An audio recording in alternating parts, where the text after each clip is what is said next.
Yeah, basically I downloaded Asphalt 8 from the App Store, and yeah, since that day you can see I'm still here. To contextualize and to summarize, Google Plus, YouTube with Liam, RPM Liam, about my time, and they invited me to join. Anthony Jose used to share the top 5 runs of the week. Yes, the franchise for sure grew a lot. Incredible experience. 2019, the first esport event was Gamescom, which I participated in. I was very lucky to do because I got selected. Was the Legendary Tree. 19 was esports, as I said, and then Corona came in, unfortunately. Why I say unfortunately? Because I mentioned to you I had something that most of people do not know, if not anyone. But in the beginning of 2020, before Corona, I was contacted by, I don't know if you have ever heard about Fnatic. It's a pretty big esports team in Europe. Ah, yeah. Uh-huh. Yeah. And they wanted to participate in the upcoming competition, Asphalt competition, which was supposed to be in London in middle of 2020. This is what I knew. Maybe it was not still official, but this is what they told me. And yeah, they wanted me to participate as a Fnatic member. It was Asphalt 8 though, not Asphalt 9, so that was very interesting. I was not playing anymore, but of course I left the game 2019, so it was still doable for me to play again. But then COVID came in, so nothing went on, unfortunately. Yeah, but that was very interesting to get contacted by such a team. And yeah, COVID, so a lot of esports offline. Well, I participated in all the esports ever created so far. I always qualified. And the only one where I did not participate in the final, it was Lamborghinis in, it was September last year, I guess, but I couldn't participate because I was busy. So I had to skip the final, but I qualified. So for me, qualifying was the first point. Also because I am still pretty good in time limited events, but not in MP anymore. Not in MP anymore. I don't play anymore. I would say I never play a multiplayer. I think I'm not playing since years because of time and so on. I had to choose something, and I decided to go on with TLE. The little time I have, I spend it on TLE, not in MP. And this is probably the reason why I never managed to win, because of no MP training. Makes sense. It's a choice. It's a choice. I prefer to play TLE. But of course, MP was also nice, especially at the beginning. I enjoyed playing MP with some friends and, connected together. I was playing with Future Flash, Fra, Sniper, and Red Viper as well sometimes. So yeah, it was fun in the beginning. But then also rewards became very bad, very always the same, no real motivation behind all MP season. And yes, when you don't have motivation, you just slowly stop playing it. TLE, I had motivation just because I was putting motivation inside as a personal challenge. Let's try to beat the first lap, let's try to be first, and so on. And for many years, I managed to more or less being around the first places pretty much in every event. I would say till 2023. Then now it's becoming very hard for me to get top one. I get it every now and then, but it is much more complicated and much more competitive nowadays. We will discuss also about how the game changed over the years. The knowledge of the game changed, not really the game, the knowledge of the game. So I would say yes, the Asphalt franchise and the Asphalt itself as a game changed a lot, especially Asphalt 9 changed a lot. Now we are coming to the end of the Asphalt 9, right? We are entering into the Unite area.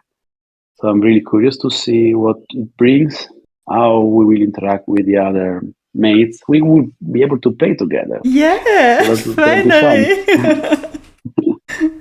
If you find me in MP. Oh, yeah. Yeah, I don't play much, but maybe Unite I will play again a Maybe. little bit. It would be fun to play also with some RPM friends of Android. Nice. And you was talking about all these memories, about all these moments, and how this experience and that to influence in your personal life. Well, it was always quite complicated to keep a balance between personal life and the game because, you know, this is also a very interesting topic. Like, when I was at university,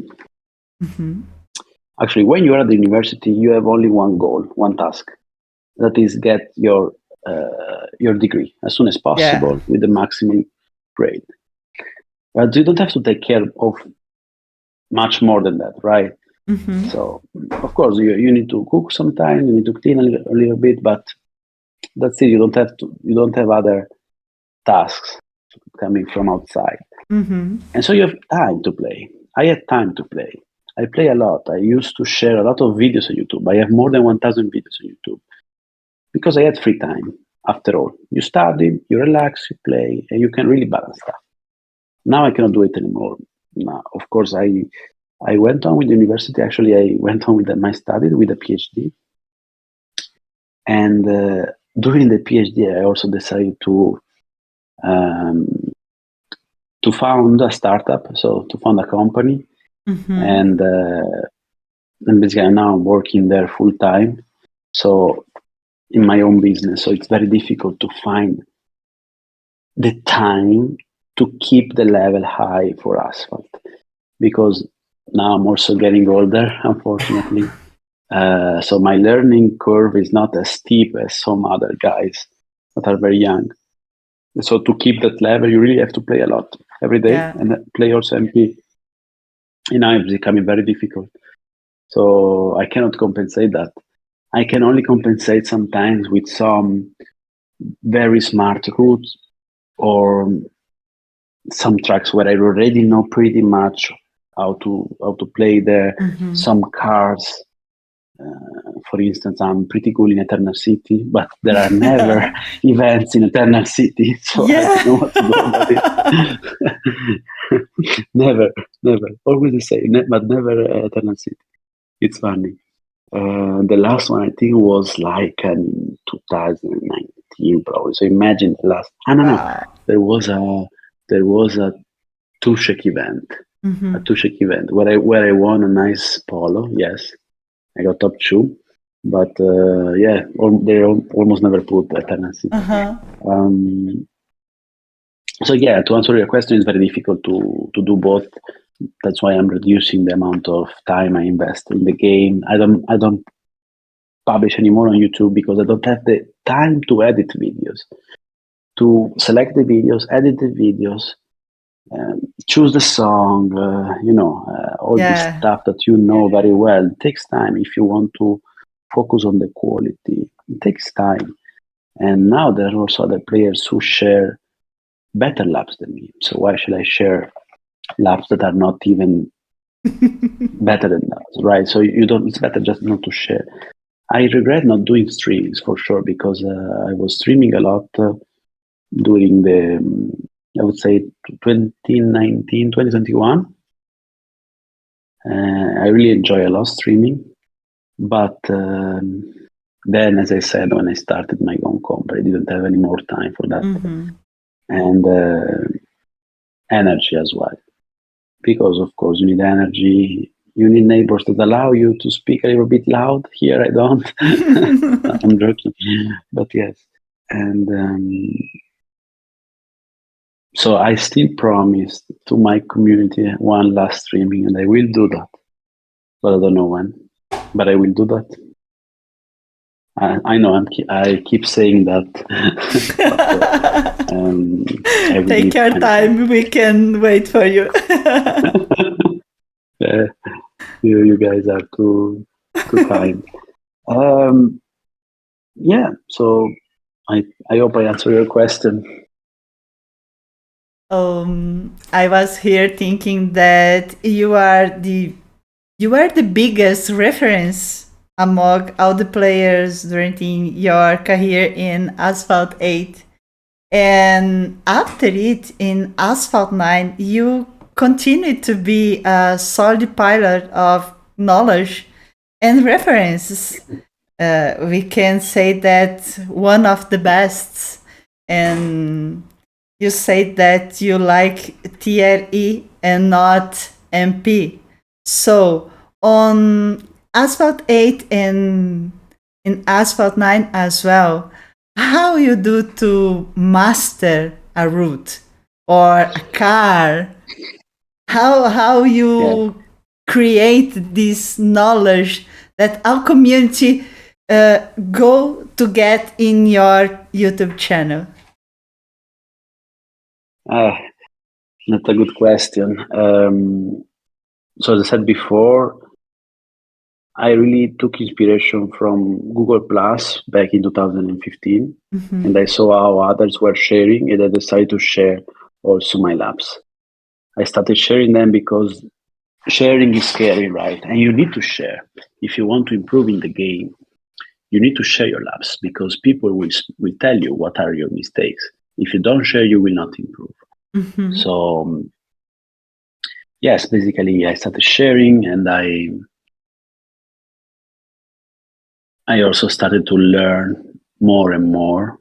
But to learn and to master a track, as you said, you need to play it a lot of times. So it's like for a pilot, right? You have flight hours.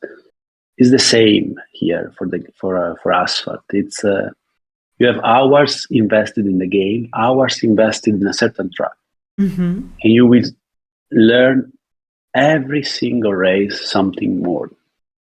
So the more races you play in a certain track, the more you learn. And of course, you need to be also inspired. You need to watch other videos because others are also extremely good and can provide you some new thinking. You didn't maybe expect that turn may be faster.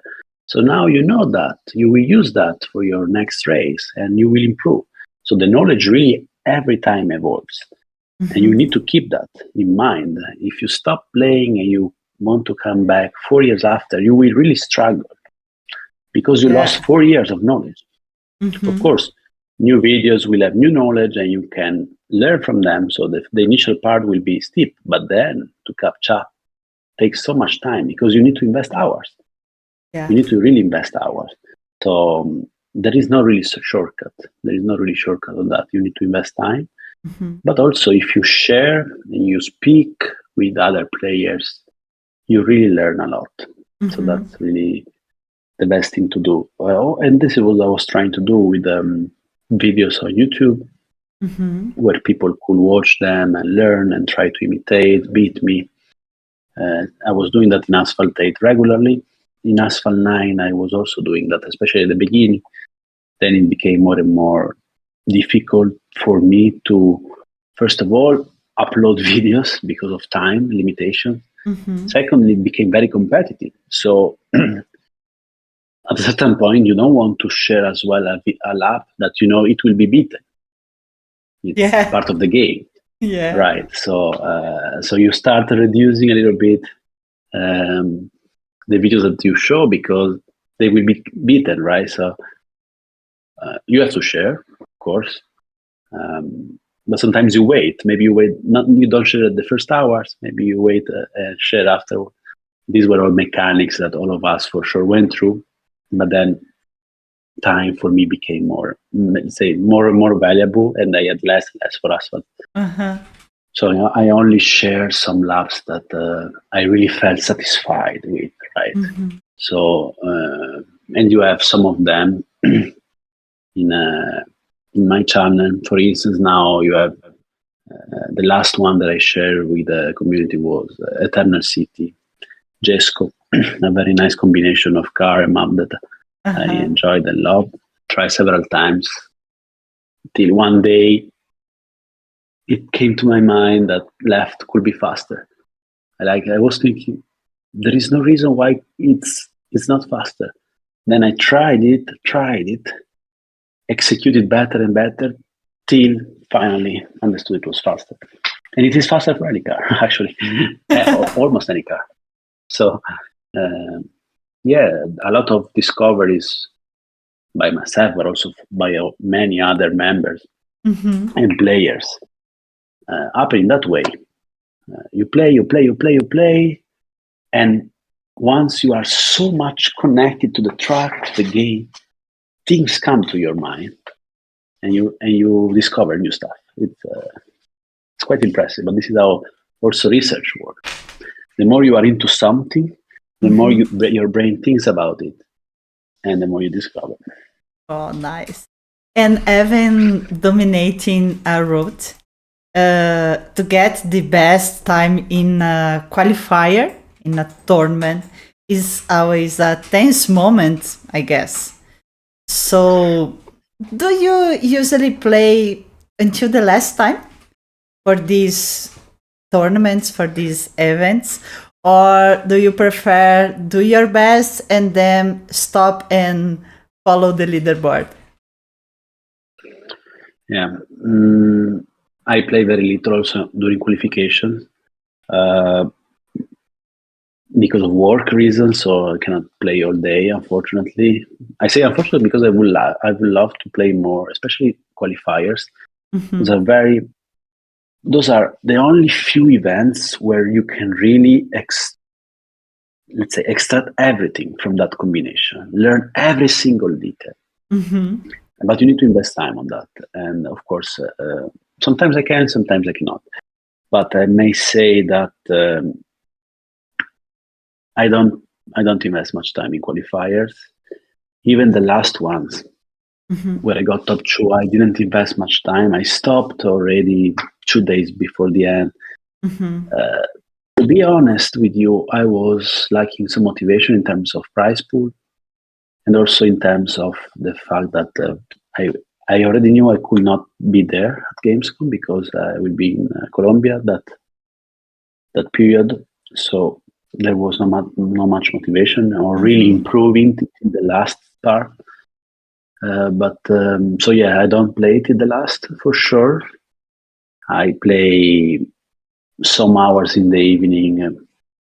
I try to do that regularly when a qualification event is on. If not, I don't. But I don't play. For instance, I don't skip the sleep for that. No, not at all. Actually, I try to look for others' videos as well. I try to think differently every time, as I did, for instance, with the 918 in 1000 Minorets.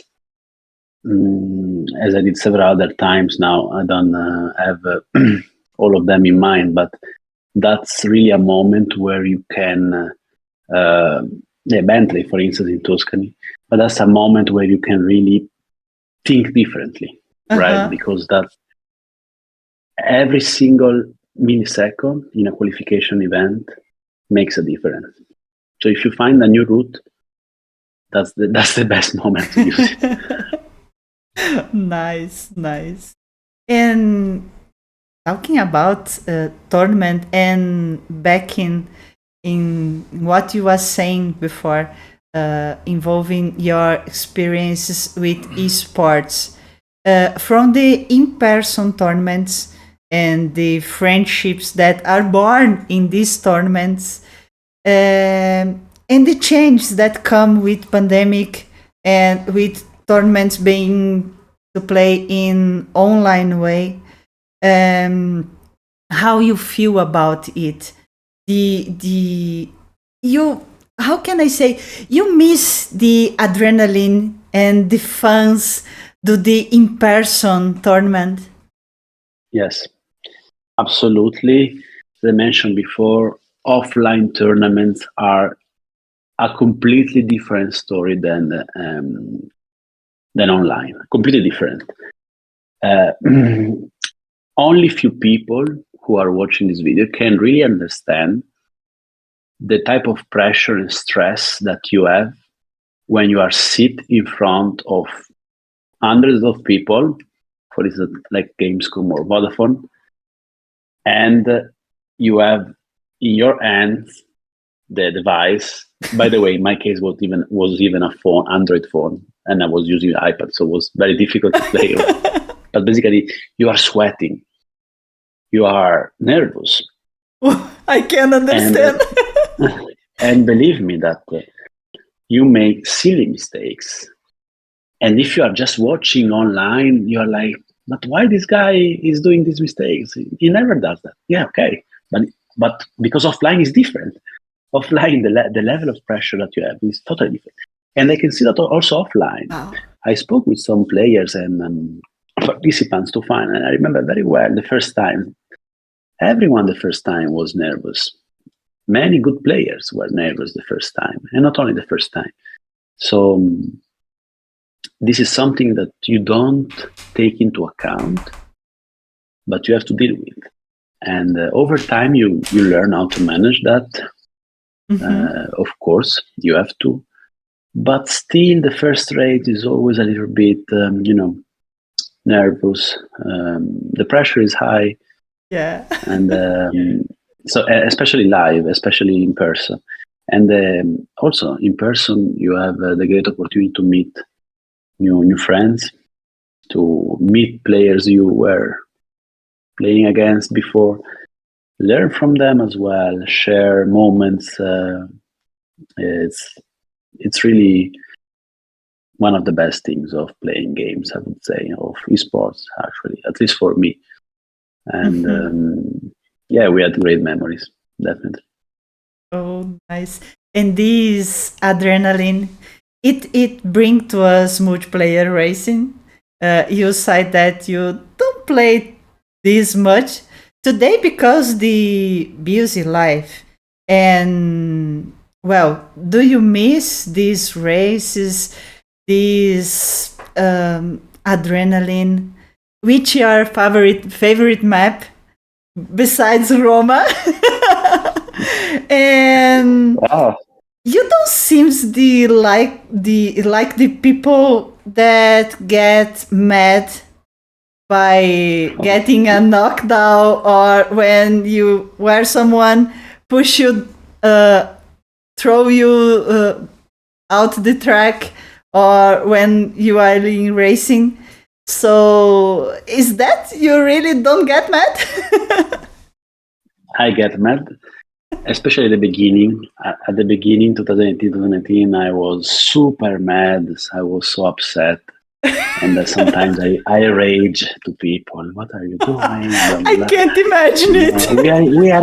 We are in the same team. You are making me lose time and rewards, ratings, stuff like this. Yeah. So I was doing that, but then over time, you get more mature and you understand that it doesn't make any sense to get, of course, upset. It's part of the game. And if I start telling you how many times I got unlucky, even in finance, it's crazy.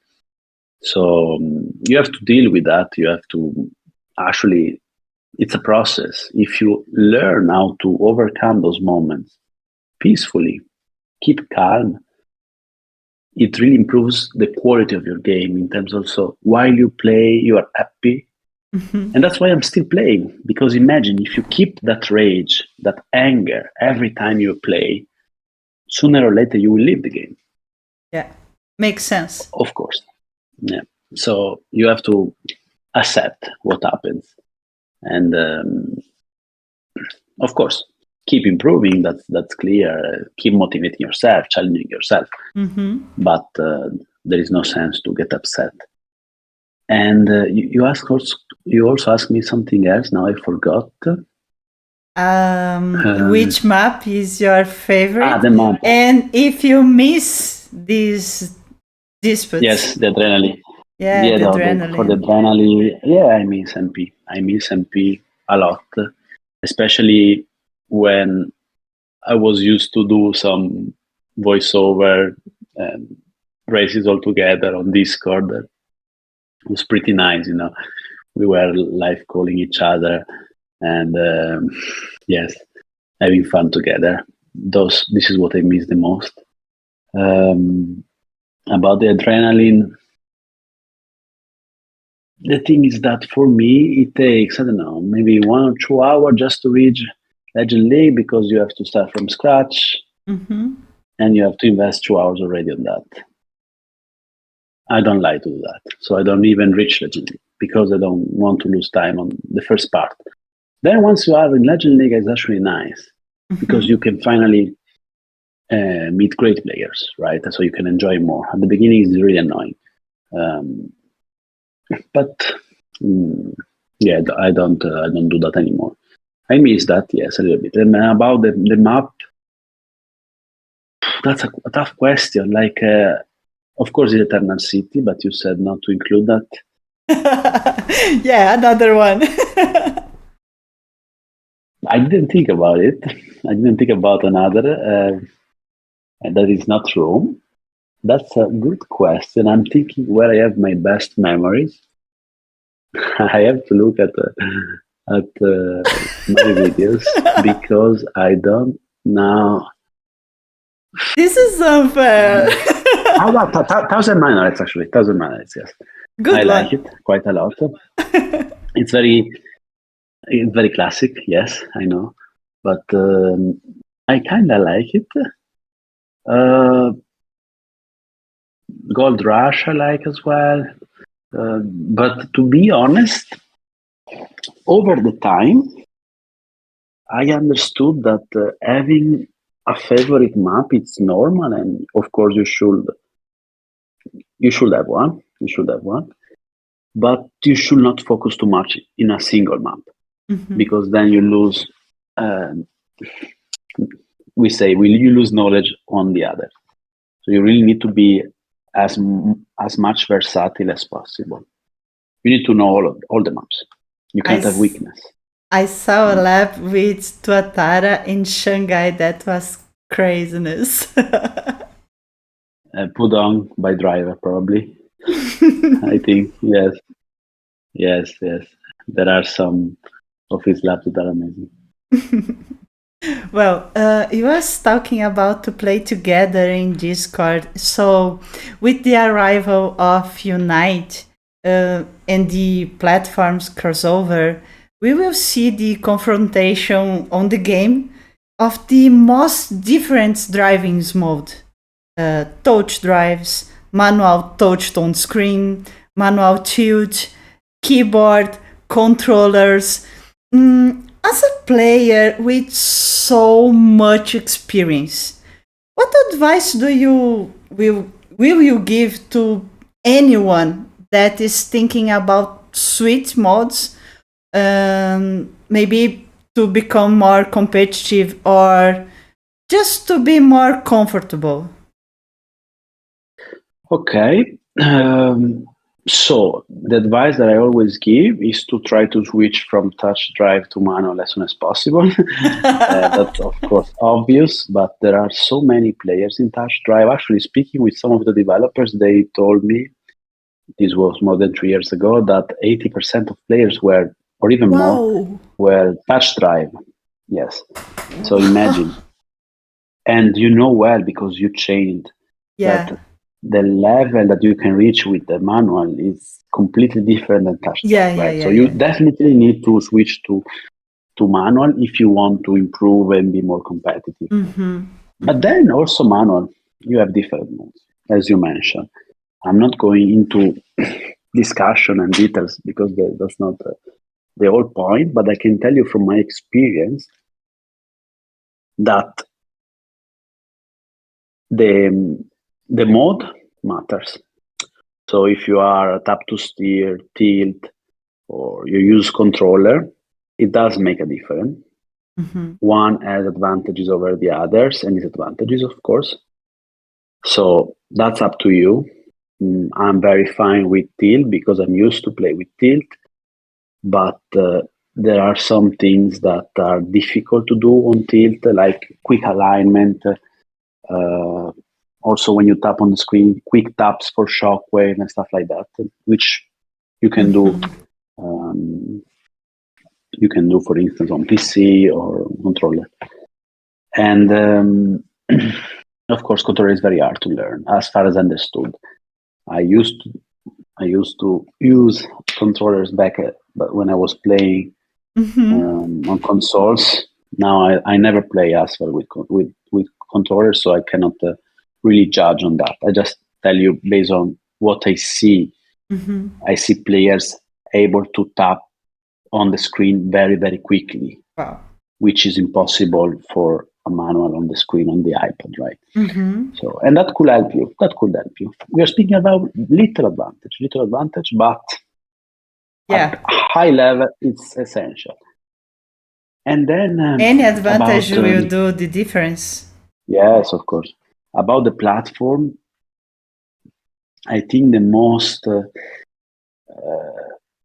now maybe in the past Android was a little bit the hardest because of the device and the performance on some devices, the lag and the frame rate, which was a little bit lower compared to iOS.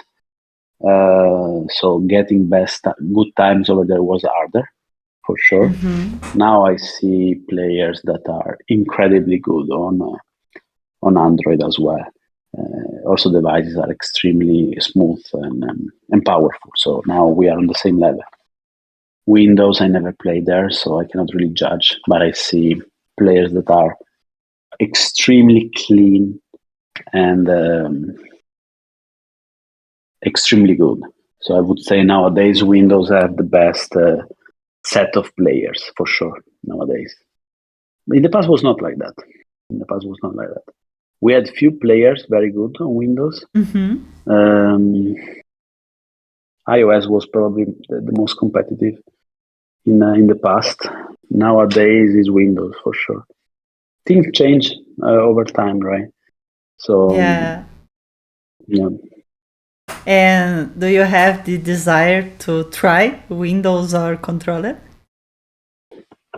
Controller, yes. Windows, maybe, but it will take me some time to learn. So I'm not sure I want to invest again time to learn. I rather invest it differently. But controller, maybe. Why not? Nice. And this desire to be competitive, to be a champion, can lead some people to make questionable decisions through their career. Your career was an example of fairness, transparency, and respect to the rules of the game. Over the years, we have been seeing the biggest names on this franchise be banned or throw their careers away because these attitudes, exploiting game flaws, or using subterfuges to improve their performance, for me, it's a bit sad. How do you see all of this? Because we have many names that we can say here about it, but I will let to you. I will not mention this name. I will not mention. Let's say there are two aspects. One is exploiting the game and dynamics of the game, changing the physics of the game, and we have seen people doing that, changing configuration files, changing physics of the game just to improve your own time. That's of course not legit, and it's a shortcut at the end. If you do that, it's really lame and questionable, right? You will do that also in your life, and you will not gain anything. You only gain if you really put effort, pain, and gain, right? So yeah, there is no sense in doing that. Of course, there are a lot of people who do that, who did that. Now it's harder, as far as I understood. But for what matters, the reputation of these players. I mean, the very best players that I know, almost none of them really cheated in that way. Very, very few did that, and they were immediately exposed. What I found instead a little bit more shameful, if we can say, is the attitude of some players.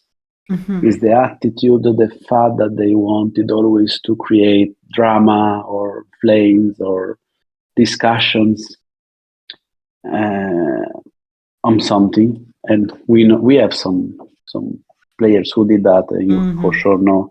Yeah. More than one, actually. Many players did that. And there is no sense in doing something like that, also because you will not gain anything out of it. It's very connected with what I was telling you before. So trying to become more mature and trying to focus on really on the game itself, on providing something to the community rather than creating drama for nothing. For instance, I was a little bit, especially at the beginning, more, how can I say, less rational, more emotional. So I was not really thinking about what I was saying. And sometimes I was also creating some dramas because everyone did. Yeah. Especially if you are leading a team, right? So you want to defend your own team against other teams. So you end up in very stupid situations that you could handle better. A posteriori, I would have handled better. But on the moment, you're a bit immature. You want to defend the team, and so basically, instead you should focus on teaching your teammates, contributing to the community, creating a legacy. And over time, I tried to do that more than creating drama. But there were players who only focus on dramas and exploiting the game and stuff like this. Yes, so it's a choice, of course. But at the end, being consistent, creating a legacy always pays off. I would say. I think that I can understand. And finally, how do you see the future of the game with all these changes that are coming and the transformation of Asphalt 9 Legends into Asphalt Legends Unite? How can we expect the tournaments to evolve now that we all are in this same platform? We all are together without this barrier. And how can you see everything? It was a very tough question. You know why? Because in the past I used to be more connected also with the community, learn what's coming, having some sneak peeks about the updates and so on. Now I'm a little bit less connected for obvious reasons. Sorry. So I don't have a precise answer for that. I can only say that this new game mode, new game engine, they said, for sure will bring players closer together.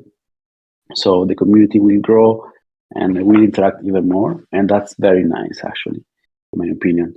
It's really the art of a game, the community.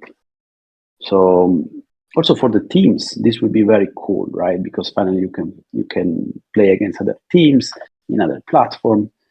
And so also internally, teams will get even more, closer, trying to compete other teams. And this is actually this is very fine. This is healthy, actually.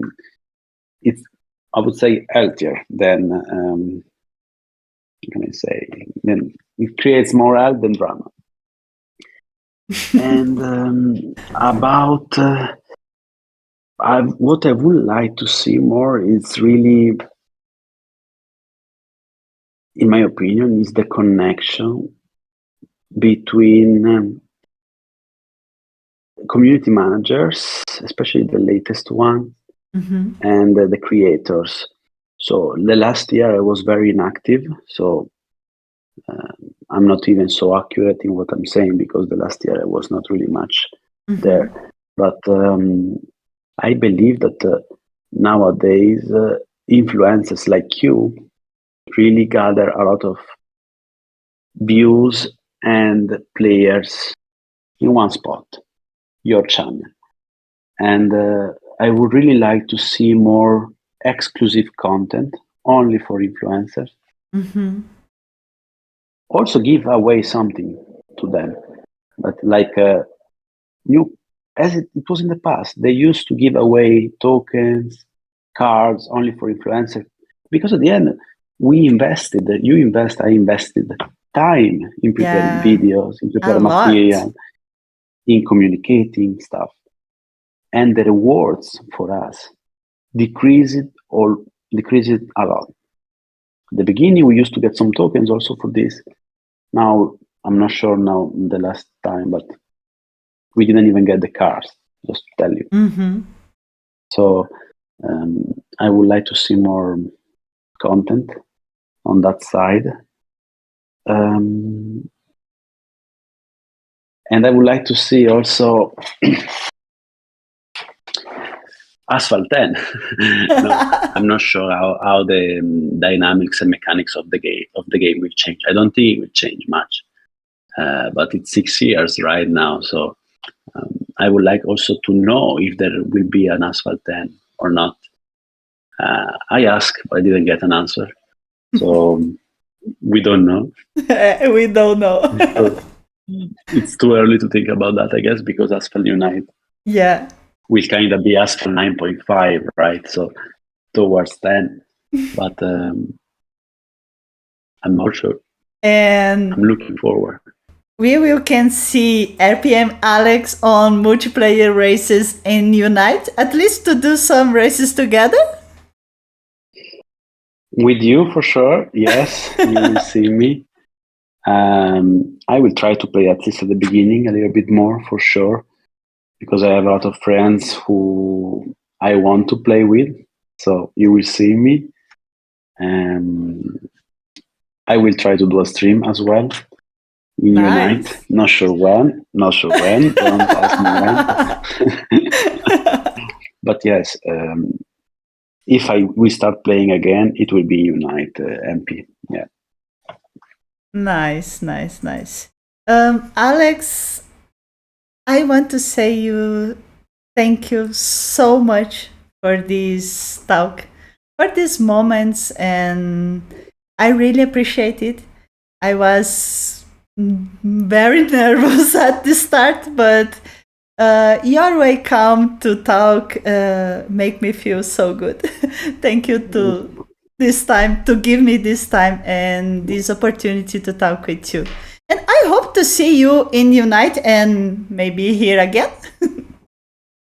My pleasure, Simone, and thanks a lot really for your time as well, for your questions, for actually gathering this moment. I really enjoy the time with you now, and I also really like your format. As I told you already in private, I really believe interviews to specific players are extremely valuable. I would say mostly for newcomers, for new players who want to learn and who want to know what is behind something. So please keep this work up. Thank you a lot. For me, it's a big opportunity to talk with you. You was in my mind for a long time. I really wanted to do this in the best way as possible because I know how important RPM Alex player is to the community. And I was really curious to know the person, Alex Leticia, and I'm really happy that you gave me this opportunity. Thank you. Thank you again for your words. So guys, this is all for today. I hope you enjoyed this video. Alex, do you want to say something more? I want to greet all your viewers. I just want to tell them that they made a great choice in watching your videos, and they should keep watching your videos. Thank you a lot. See you next time, guys. Bye bye.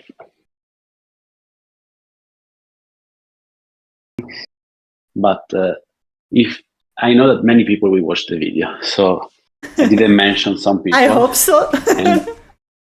Yeah, for sure. But I didn't mention some people, and it might be good, it might not be good. So I will tell you about that once I see the video. And also, I didn't mention some people from Gameloft. For instance, I didn't mention Mina. Mm-hmm.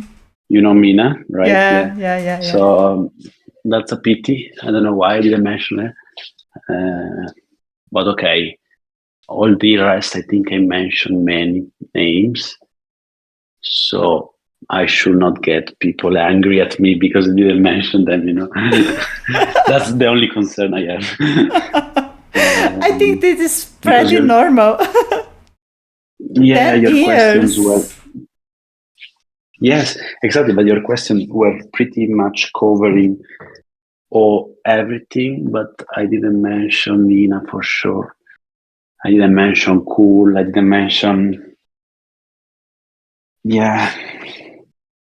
some RPM players like Mod. I didn't mention. Well, I'm still recording.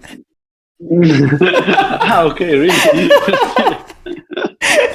I will put it in extras. You can put it as extra. So please do that, because these are some players that